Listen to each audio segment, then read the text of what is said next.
Hi, and welcome back to HiveSwap Friendsim. This is Interdimensional Traveler IO, and we're returning to Volume 3 of Ladies Grey and Lucy White.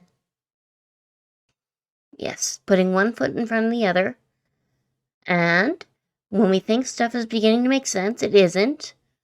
Yes, this is our second time through, and then one thing remains constant. Friendship. We're on the prowl for more. Yet, it would have been perhaps wise to stay with one of our wonderful new friends. Yes, like Sarava. We could have chilled at Sarava's place for a while. But, yeah, as Martha Stewart said, visitors like fish begin to smell after 3 days. Yes. Almost positive she said that. Let's soldier on. Where will our travels take us next? They will take us to Our Lady Bronya Ursama. You've been traveling through, a cave network. If there's one thing I'm afraid of in my life, it's spelunking. There's nothing more terrifying than being trapped in a tight cavern with nowhere to go. And then the stalactites start to shake and rumble and the entire thing collapses around you and you're stuck underground. Scary. Very, very scary. But, however, the rigid stone is a welcome respite from the eerily organic infrastructure you've been encountering, but it is also proving an unwelcome respite from friend-making. Yeah, you can't make many friends in spelunking adventure. Maybe it was too much to hope for that this cavern would be home to another potential new buddy. Maybe leaving the big city behind was a horrible mistake. Just maybe these dark, cold tunnels are completely devoid of... Oh, hang on, there's a bunch of buildings in the distance. Yay, people! Oh, I like your music. Bronya. Oh, hello. I thought you were one of my girls, but you don't look like a Jade Blood. Or anything else, actually. How strange. You convey your usual spiel regarding your circumstances. You're lost and lonely and your ribs are still broken, you think? How long are we gonna have broken ribs? Honestly, the ribs are fine. You could use another friend or two, though. I see. My first responsibility is to my Jades and Mother Grub, so I can't make any promises of friendship just yet. But you do look like you need someone to take care of you. Here in the Brooding Caverns, we follow a few simple rules. Number 1, don't invite drama from up top down below. Number 2, protect the Mother Grub. Number 3, we have no hierarchy, but do what I say. Let's do everything we can to keep up our current record of dozens of sweeps without any Jades being culled. Oh, really? You're not sure what half those words mean, but yeah, you nod your head. Good. I'll take you to our hive. Follow me. You follow her into her hive, which looks like a school or some kind of dormitory, with multiple rooms and multiple floors. Usually, more of my Jades are around. I suppose that everyone is out watching the Imperial drones arrive with the filial pails. Girls, we have a visitor to our caverns. Number 1, do not be alarmed by their bizarre appearance. They seem to be harmless and quite weak. Number 2, do not give them more injuries than they already have. Our visitor deserves a warm Jade Blood welcome. She claps her hands. No one else is around, but you stand to attention and give her the thumbs up to show you that you sure read her loud and clear. If you notice that she called you visitor and not friend, but that's okay. You can do whatever it takes until you're upgraded from visitor to friend, or at least charity case. What is this, babies? You follow her upstairs and she stops at a big room on the second floor. When you step into it, you have to clap your hand over your mouth to keep from gagging at the revolting sight. There are big baby-sized larvae-looking things all over the floor, squirming around and crying and inchworming out of a kiddie pool of green slime. What the hell? This is our nursery. Most of these wrigglers are sick or injured, so we look after them in here until they're well enough to go back out into the caverns and spin their cocoons. She looks shifty all of a sudden, giving you some kind of side-eye like she's sizing you up. You try to look very non-threatening and also 100% trustworthy. We keep this nursery on the down low. It's not against any laws, but it's something of a break with tradition to save any of the grubs instead of just letting them die. Wow, brutal world. To tell you the truth, I'm not sure why we do it. I guess it just feels right to me to take care of them, the same way I take care of my Jades. A nursery, huh? You look around again with this new information. You can sort of see how the Wigglers look like babies. You can't believe that one of these things should grow up into anything that looks like Bronya. But this is an alien planet, so who knows? Yeah, things are different here. She takes you over to a shelf that seems to hold medical supplies. You're not sure what can be done for your broken ribs, but maybe she has some kind of alien technology that can help. But when she starts going through the cabinet, you don't see anything that looks high-tech like the thing that fixed your arm at Amesia's place. I guess most of what we have is stuff for the Wrigglers. And I'm not familiar enough with your bizarre anatomy to know if it will help. But if you're not completely sure how to do something, it's best to try anyway. Number 1, even if you fail, everyone else can still learn from your mistakes. Number 2, maybe you won't fail, you never know. You're not so sure about applying this ethos to your broken ribs, but she looks so determined, it might be rude to say no. You know what? I think I'll be okay. I'll heal fine on my own. I don't need any help, Bronya. You don't have a medicalizer. Oh, well, if you're sure. I'm worried about you, though. You seem like you need help, and I wish I could help you more. If I can't take care of someone, I'm not sure how we can ever truly be friends. You try to cheer her up, pointing out that friendship is a two-way street after all. She doesn't have to concern herself with your mutilated frame. How can you help her instead? Well, there are things around here that I could use some assistance with. However, don't take this the wrong way, but we've only just met. I don't know that I can trust you to be as responsible as I am. It's not easy to be the one in charge. You have to be, number 1, conscientious, number 2, considerate, and number 3, competent at all times. You try to think of your times in your life when you've ever been considered conscientious, considerate, or competent. You're drawing a bit of a blank. Yeah, I'm not the most competent person. But hey, new planet, new you. You assure that you have what it takes. Yes, let's do it. Let's do it. I am always willing to try new things. Well, I guess if you want to prove that you can be responsible, I can let you help me out today. It's a good time for a visit to the mother grub. You're careful to step around all the little guys on the floor as you head out of the nursery. Bye-bye, Wigglers. She takes you back outside, and these caverns are even bigger than you first realized. They're also dark and cold and gloomy, and you can't see anywhere that might lead up to the planet's surface. Does she really just live down here all the time? To make some conversation during the cold hike in a damp cave, you mention that living underground like this seems kind of depressing. You realize too late that this wasn't very tactful, but she doesn't get angry at your conversational gambit of insulting her home. Rude, rude, rude. Oh, no, it's very peaceful down here. I quite enjoy it. The brooding caverns are a place for life and birth, not death. That's pretty uncommon on Alternia. You're still not sure what she means by brooding caverns, but you guess it has something to do with the Wigglers in their nursery. Before you can ask, you reach the top of a ridge and get a new, wider view of the rest of this cavern. It's enormous, probably the size of a small city. All over the cave floor, you see more Wigglers crawling everywhere. Cocoons line the cave walls and the larger stalactites, with some young trolls crawling out of them. Walking, flying, and crawling among the Wigglers and young trolls are a variety of white monsters of all kinds of shapes and sizes. In the center of the cavern, there is you don't even know how to describe it. It kind of looks like a huge, many-legged queen bug of some kind, with a goat-shaped skull and horns coming out of her head. Her bulbous sphincter ripples, as she lays a continuous stream of hundreds of eggs, from which you assume the gray Wrigglers will hatch. Ugh. And marching through all this, you see several hulking bipedal creatures, each carrying 2 buckets either to or away from the mother grub. They look armed and move like regimented troops, soldiers of some kind. You're instinctively terrified of them. This is where the magic happens, and by that I mean the continuation of our species.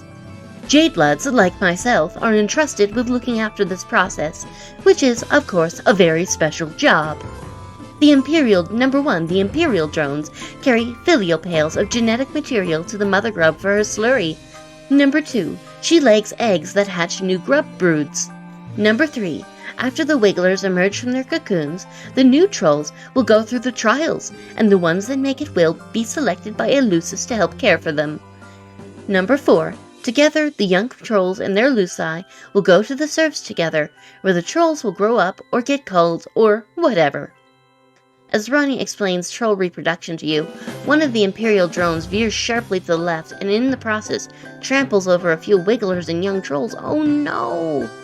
No! The drone continues on, but several of the Luci cry out, crowding around their dead or injured charges. Oh, it's a bull! One of them, a gigantic beast that resembles a bison, bellows and rears up on its hind legs, hitting one of the other Luci with its front hoof. Oh, jeez, not again. This kind of damage control is a lot of what we have to deal with. Whenever a Lucis goes rogue out of grief or confusion, there's the potential for it to lash out at the Luci, the Wigglers, or the Mother Grub herself. We Jadebloods cannot let that happen. She looks so concerned, a marked contrast to how confident she seemed before now. You offered to help her out earlier, and it seems like now's your chance. Someone has to stop that rogue Lucis, and that someone could be you? Fight the monster, save the day, you've got this, or be a weenie. We have broken ribs, bruh. We're being a weenie. You definitely do not like the idea of wading into a monster fight, not even to save the progenitor of your new friend's species. Yes, we're being a baby. I think Bronya is kind of our mom friend now, so she'll take care of us. Plus, she's probably a lot stronger anyway. In fact, you don't like that Bronya is so focused on protecting on all these helpless toddlers and distressed animals instead of taking care of you. Oh, I'm bad. You stammer out that you don't think you can take on any kind of monster right now. In fact, you might just feel another stab of pain in your ribs. You might be blacking out. Bronya's concerned face turns in your direction as you start to swoon. She catches you before you hit the ground, and your heart flutters. You look at her up at her serious face, and she looks like such a mom, but also such a friend. Like some sort of, I called it, combination of these two concepts. Mom-friend Bronya. Momya. Oh, yikes. You don't look so good. I can't leave you alone, not when you're in such bad shape. Maybe I could carry you on my back while I try to stop the rampaging Lucis? Your heart flutters turn to pinpricks of alarm. That sounds a little dangerous, mainly for me. You try to think of what you can say to dissuade her. Something other than, I think you should ignore the helpless babies and mother in danger behind you in favor of continuing to hold me in your strong arms. Yes, hold me, Bronya, hold me. But before you can speak, you hear a commotion behind her. She turns to look over her shoulder and her face sags with relief. Oh, yes! The other Jades are here! They should know what to do. We've taken care of crises like this before. Of course, usually I'm there to help. If you crane your neck, you can just glimpse a crowd of trolls corralling the rogue Lucis away from the mother grub, while the other trolls calm the remaining Luci and swoop up any wigglers in harm's way. Aw, how kind. It looks like I needn't have worried. They're more than capable of stepping in while I'm otherwise occupied. I'm so proud. You take this as opportunity to compliment her on what a good leader she must be to have trained the others so well. Super smooth, like a baby's buttocks. She beams at you and sets you down carefully on the cavern floor, kneeling at your side. This could have gone quite badly. I'm glad I didn't make the wrong choice when I stayed to help you instead of rushing off. It just goes to show, sometimes the best thing you could do for the group is to take care of the weakest person in it. You kind of want to object to being called the weakest person. We are the weakest person. But we did just fake a fainting spell for attention, so maybe now just isn't the best time. Instead, you thank her sincerely for sticking by your side. The two of you watch together as order is gradually restored to the chaos below. And even with your injuries, you feel close to content and quite hopeful about how this relationship is progressing. You notice that at your side, several wigglers are blindly squirming around, confused and crying. There are some young trolls here too, looking around all lost and bereft. You're not sure if their Luci ran off with the others that got involved in the fracas, or if these little guys are orphans now. Now that you're seeing them out in the natural cavern light, the wigglers look less like maggots to you. In fact, they're even kind of cute. You can see why Bronya would want to take care of them.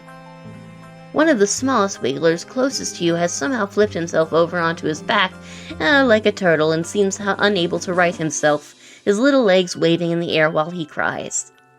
Trying to be careful with your ribs, you reach out to scoop him up and cradle him to your chest, rocking him back and forth until his cries quiet down. Wow! You have a very strong nurturing instinct. I think he likes you.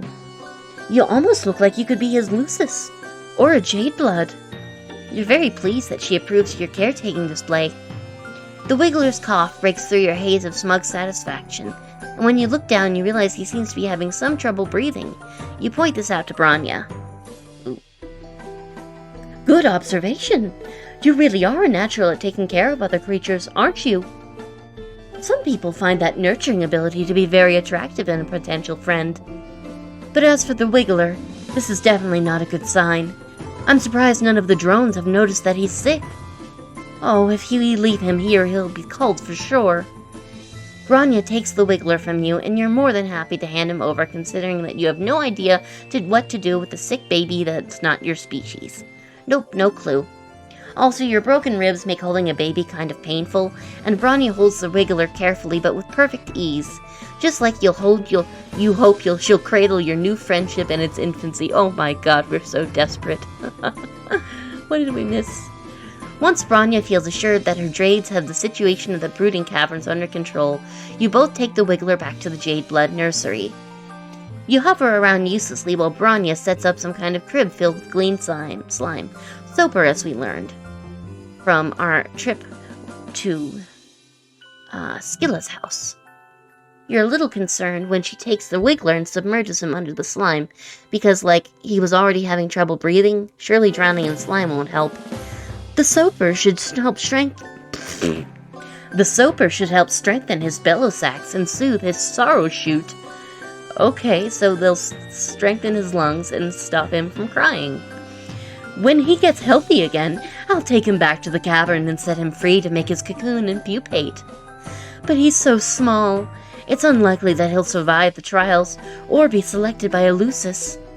Aw, you hate to see Bronya looking sad. You try to be sympathetic, mentioning your astute observation that this whole system set up with the Wigglers and the trials and the culling seems pretty brutal. What? No, I would never suggest, this is just the way the world works, and it's fine, it's fine. The trials are how young trolls prove that they're strong enough to survive. It's only right for the weak to be culled. It's the purpose of Jade Bloods to ensure the continuation of our species, and consequently, the hemo spectrum. Hemo what? Number 1, we are not revolutionaries. Number 2, we're meant to do our jobs and keep our heads down and keep things running smoothly. Number 3, I would never presume to question the basic tenets of Alternian society. That would bring negative attention from the High Bloods, and I just want to keep my Jades safe. Okay. That sounds like a lot of stress, but okay. You look around at the nursery and all the injured or underdeveloped Wigglers that Bronya was apparently supposed to let die. You're a big softy, aren't you, Bronya? You're all teary for the little Wigglers. You think it might not be true that she doesn't question the way her world works. She's looking at you like she's scared you'll call her on it and expose her altruistic tendencies. She is such a mom. You try to salvage this conversation thread. Did you say that culling Wigglers sounded brutal? You meant neutral. Yes, you feel 100% neutral on this topic, neither committed to the culling side of things nor eager to take up arms in revolution. Oh, yes. Neutral is how I feel about it as well. What a good word to describe exactly how I feel about all controversial political subjects. Neutral. Did I mention that keeping this nursery isn't technically illegal? Because it isn't, technically. There is no reason for any of Trizza, she must be the heiress, Trizza's drones to come investigating our hive. And if any drones do come knocking, we have nothing to hide. No borderline revolutionary ideas will be tolerated within these walls. Bronya laughs nervously and looks around the room, like she's making sure that any Imperial drones hiding in here heard her announcement. You feel bad for how nervous she is. You didn't mean to freak her out. You tell her that she sounds super convincing, and why shouldn't she? Because she's clearly telling the truth. If you were an Imperial drone, you'd definitely be satisfied right now with her clearly law-abiding and neutral ways. Oh, Thank you. That means a lot. You cast about for something to change the subject, and mention that your ribs are feeling a bit better. Bronya's face brightens, and she lifts up your arm gently so she can touch the injured part of your torso, examining it in her typically responsible and authoritative way. You shiver, wonder if her touch has healing properties. Yes, she's a healing jade blood. No, probably not. I'm glad to hear that. After all, I don't like it when my friends suffer. Oh my gosh, we've graduated to friend. We're friend now. Your heart leaps. You look up, scarcely allowing yourself to hope. Could it be, or is she just making a general statement? If you're not in any more pain, hopefully that means your injuries will heal soon. I'll take care of you until then, my friend. You are overcome. Your eyes fill with tears. Bronya smiles at you and squeezes your hand. Friendship. Victory. Self-care comes first. Oh, wonderful. We have successfully befriended Bronya. We have met all of her little wigglers in her nursery. And we have discovered the miracle of troll reproduction. Okay, this has been Interdimensional Traveler IO with HiveSwap Friendsim. I'd really appreciate it if you would like and subscribe if you haven't already, because it really helps the channel. Thank you so much for listening. Over and out.